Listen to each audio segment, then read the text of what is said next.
যুদ্ধের দামামা, ভারত পাকিস্তানের সেনাবাহিনীর মধ্যে ফের গোলাগুলি। মা বোনেরা ঝাড়ু হাতে রাখবেন, আওয়ামী লীগ ফিরে এলে পিটিয়ে বিদায় করবেন বলছেন টুকু। জানাবো বিএনপি, এনসিপি কিংবা সরকার কারোর সঙ্গে দূরত্ব চায় না জামায়াত। এবং সর্বশেষ জানাবো রাঙামাটিতে পিক আপ চাপায় নিহত 5। শুনছিলেন সংবাদ শিরোনাম, এবারে বিস্তারিত। যুদ্ধের দামামা, ভারত পাকিস্তানের সেনাবাহিনীর মধ্যে ফের গোলাগুলি। কাশ্মীরের পেহেলগামে সন্ত্রাসী হামলায় 26 জন পর্যটক নিহতের ঘটনার পর থেকে প্রতিবেশী দুই রাষ্ট্র ভারত পাকিস্তানের মধ্যে তুমুল উত্তেজনা চলছে। এমন পরিস্থিতিতে লাইন অফ কন্ট্রোলে ভারত ও পাকিস্তানের সেনাবাহিনীর মধ্যে ফের গোলাগুলি রয়েছে। ভারতীয় সংবাদ মাধ্যম এনডিটিভির অনলাইন প্রতিবেদনে এই তথ্য জানানো হয়েছে। এনডিটিভি বলছে, গতকাল রাতে পাকিস্তানি বাহিনী লাইন অফ কন্ট্রোলে ভারতীয় পোস্টে উস্কানিমূলক গুলি চালিয়েছে। এর জবাবে ভারতীয় বাহিনীও একাধিক পোস্ট থেকে পাল্টা গুলি ছুড়েছে।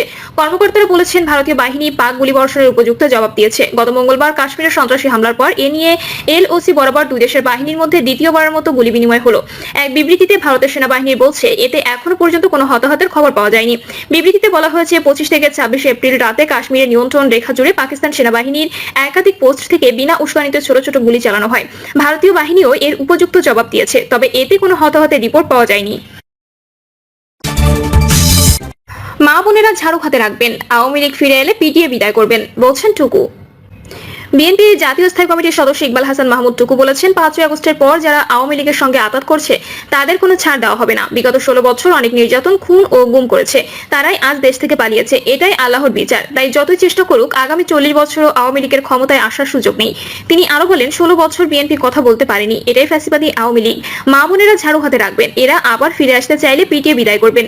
এই দেশে বিএনপি ছাড়াও কোনো বিকল্প নেই। বিএনপি এটা টুকু আরো বলেন, দীর্ঘদিন বাংলাদেশের মানুষ ভোট দিতে পারেনি, মন খুলে কথা বলতে পারেনি। আমি বিশ্বাস করতে চাই, গাজীপুরের মানুষের মনে মূল্যবোধের জন্ম হয়েছে, তাই আগামীতে যার হাতে ধানের শীষ দেখবেন তাকেই ভোট দেবেন। বিএনপি, এনসিপি কিংবা সরকার কারোর সঙ্গে দূরত্ব চায় না জামায়াত। ত্রয়োদশ জাতীয় সংসদ নির্বাচন ঘিরে ভিন্ন কৌশলে এগোচ্ছে বাংলাদেশ জামায়াত ইসলামী। সরকার, বড় রাজনৈতিক দল বিএনপি ও তরুণদের দল এনসিপি কারোর সঙ্গে দূরত্ব চায় না দলটি। এজন্য নির্বাচনের সময়সীমা ইস্যুতে বারবার অবস্থান পরিবর্তন কৌশলের অংশ। বিএনপির সঙ্গে থাকার বিষয়ে জামায়াতের ওপর তৃণমূলের একটি বড় অংশের চাপ রয়েছে। আগামী দিনে বিরোধী দল থাকলে দলের জন্য বড় ক্ষতি হতে পারে, এমনটি মনে করছে তৃণমূল। আবার সরকারের সঙ্গে সুসম্পর্ক বজায় রেখেও চলতে চায়, কারণ দলের নিবন্ধন ও মানবতা বিরোধী অপরাধের মামলায় এটিএম আজহারুল ইসলামের মুক্তির বিষয়টিও ঝুলে আছে। অন্যদিকে চলমান রাজনৈতিক পরিস্থিতির কথা চিন্তা করে তরুণদের দল এনসিপির সঙ্গে দূরত্ব চায় না। নির্বাচন সামনে রেখে এমন নানা হিসাব নিকাশ করেই এক এক সময় একই কৌশল নিচ্ছে জামায়াত। দলটির বিভিন্ন স্তরের নেতাদের সঙ্গে আলাপ করে জানা গেছে সব তথ্য। অন্তর্বর্তী সরকারের পক্ষ থেকে নির্বাচনের দিনক্ষণ ঘোষণা না করা হলেও নির্বাচনী মাঠ গোছাচ্ছে জামায়াত। 2 শতাধিক আসনের সম্ভাব্য প্রার্থীও ঘোষণা করেছে। এমন পরিস্থিতিতে নির্বাচনের সময়সীমা নিয়ে দলীয় অবস্থানকে অনেকে অস্পষ্ট বলছেন। পাশাপাশি এটিএম আজহারুল ইসলামের মুক্তির বিষয়ে দলীয় অবস্থান নিয়ে নেতাকর্মীদের মধ্যে ক্ষোভ বাড়ছে। তাদের অনেকে সামাজিক যোগাযোগ মাধ্যমেও এ নিয়ে সমালোচনা করছেন। গত 16 এপ্রিল মার্কিন প্রতিনিধি দলের সঙ্গে বৈঠকের পর জামায়াতের আমির ডক্টর শফিকুর রহমান বলেছিলেন, প্রথম রমজানের আগেই তারা জাতীয় সংসদ নির্বাচন চান। ঠিক এর পরদিন এক সংবাদ সম্মেলনে জামায়াতের আমির বলেন, প্রয়োজনীয় সংস্কার, দৃশ্যমান বিচার সহ 3 দাবি পূরণ হলে নির্বাচন হতে পারে। 19 এপ্রিল লালমনিরহাটে এক জনসভায় জামায়াতের আমির বলেন, নির্বাচনের আগে অবশ্যই সরকারকে 2টি কাজ নিশ্চিত করতে হবে: খুনিদের বিচার, দৃশ্যমান ও প্রয়োজনীয় সংস্কার। সর্বশেষ ময়মনসিংহে এক কর্মী সম্মেলনে তিনি জাতীয় সংসদ নির্বাচনের আগে স্থানীয় সরকার নির্বাচন দেওয়ার আহ্বান জানিয়েছেন।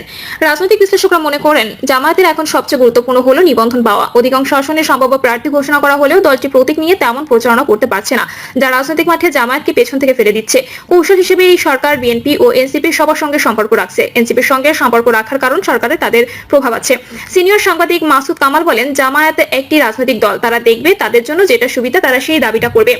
রাজনীতি মানেই হলো দর কষাকষি। দর কষাকষির ক্ষেত্রে যারা যা সুবিধা মনে করবে তারা ওটাই করবে। আগামীকাল যদি কেউ জামায়াতকে গ্যারান্টি দেয় এই নির্বাচনে এখন অংশ নিলে জিতবেন, তাহলে আগামীকালই অংশ নেবে। নিজেদের দলের রাজনৈতিক বিষয়ের জন্য যা যা করা দরকার তারা তাই করবেন, এটাই রাজনীতি। যদিও নির্বাচন ও সময়সীমা নিয়ে সম্প্রতি একটি ইউটিউব চ্যানেলের সাক্ষাৎকারে জামায়াতের আমির ডক্টর শফিকুর রহমান দলীয় অবস্থান পরিষ্কার করেছেন। সেখানে তিনি বলেন, যারা গণহত্যা করেছে সেই খুনিদের দৃশ্যমান বিচার একটি দাবি, আরেকটি হচ্ছে প্রয়োজনীয় সংস্কার। সব সংস্কার নয়। দৃশ্যমান বিচার বলতে আমরা দেখতে চাই যারা প্রধান অপরাধী, তারা হুকুমদাতা, তাদেরকে বিচারের প্রক্রিয়া আনা হয়েছে। ট্রায়াল শুরু হয়েছে এবং ট্রায়াল তার স্বাভাবিক গতিতে চলছে। যদি এর মধ্যে রায় হয় ভালো, যদি রায় না হয় মানুষ বিশ্বাস করবে বিচার হবে, এবং বিচার একবার শুরু হলে তা আর কেউ থামাতে পারবে না। এই মামলা গুরুত্বপূর্ণ অপরাধের মামলা। এই মামলায় জেনেতনভাবে বিচার হোক, এটাও আমরা চাই না। আমরা চাই বিচারটা নিখুঁতভাবে হোক, ন্যায় বিচার প্রতিষ্ঠিত হোক। বিচারের দাবি সবার, সেই বিচার দৃশ্যমান হতে হবে।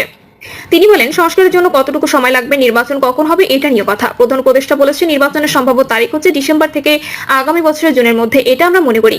বুঝে শুনেই বলেছেন তিনি। এতে তার আন্তরিকতাও আছে বলে আমি মনে করি। এখন শুধু দেখতে চাই তার দেওয়া সময়সীমার ভেতরে তিনি সুষ্ঠু নির্বাচন অনুষ্ঠানের যাবতীয় পদক্ষেপ নেবেন। এর জন্য অনেকের অনেক শর্ত থাকতে পারে। আমাদের শর্ত হচ্ছে 5টি খাতে কিছু সংস্কার লাগবে। এগুলো হচ্ছে নির্বাচন কমিশন, বিচার বিভাগ, আইন প্রয়োগকারী সংস্থা, সিভিল প্রশাসন এবং দুর্নীতি দমন কমিশন।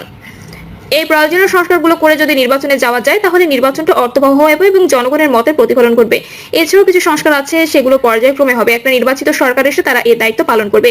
জামায়াত আমির বলেন, সংস্কার ও বিচারের দৃশ্যমান প্রক্রিয়া যদি জনগণের কাছে গ্রহণযোগ্য হয় এবং নির্বাচনের সমতল মাঠ তৈরির জন্য হয় তাহলে নির্বাচন ডিসেম্বরে হতে পারে, জুনেও হতে পারে। আমরা কেন ফেব্রুয়ারির আগে বললাম, কেন রমজানের আগে বললাম? কারণ রমজান মাস থাকবে ফেব্রুয়ারির 18 থেকে শুরু করে 20 মার্চ। এরপর এপ্রিলে সাধারণত ঝড় শুরু হয়ে যায়, প্রাকৃতিক আবহাওয়া খারাপের দিকে যায়। তারপর কুরবানির ঈদ, আবার 2টি পাবলিক পরীক্ষা এর মধ্যে পড়বে। এরপর বর্ষার মৌসুম। এসবের কারণে নির্বাচনটা মধ্য ফেব্রুয়ারির আগে হলে অনেক ভালো হয়। জানতে চাইলে জামায়াতের সেক্রেটারি জেনারেল অধ্যাপক মিয়া গোলাম পরোয়ার বলেন, নির্বাচনের ব্যাপারে জামায়াতের আমির ব্যাখ্যা দিয়েছেন, প্রধান উপদেষ্টা টেন্টেটিভ আউটলাইনটা দিয়েছেন। সেখানে উনি বলেছেন যে মে জুনে বর্ষাকাল, এর আগে এসে যাবে রমজান। এসব সময় সাধারণত নির্বাচনী রাওয়াজ আমাদের দেশে নেই বলে নির্বাচন পিছিয়ে যাওয়ার আশঙ্কা আছে। ফলে জুনে ঘোষিত যে সময়, এটার উপরে উনি যেন ঠিক থাকেন এটা আমরা দেখতে চাই এবং এই সময়ের মধ্যে কি আশঙ্কা থাকতে পারে এটা মনে করিয়ে দিয়েছেন। এটা বুঝে তিনি যে কোনো সময় নির্বাচন করবেন। এজন্য একটা ক্রেডিবল ফ্রি ইলেকশনের জন্য নির্বাচনী প্রক্রিয়া সংস্কার করতে হবে। তারপর মানবতা বিরোধী অপরাধীদের বিচার করতে হবে। প্রিয় দর্শক, এই ছিল এখনকার সর্বশেষ সংবাদ। আপডেট সব সংবাদ পেতে চ্যানেলটি সাবস্ক্রাইব করে বেল আইকনটি ক্লিক করে রাখুন।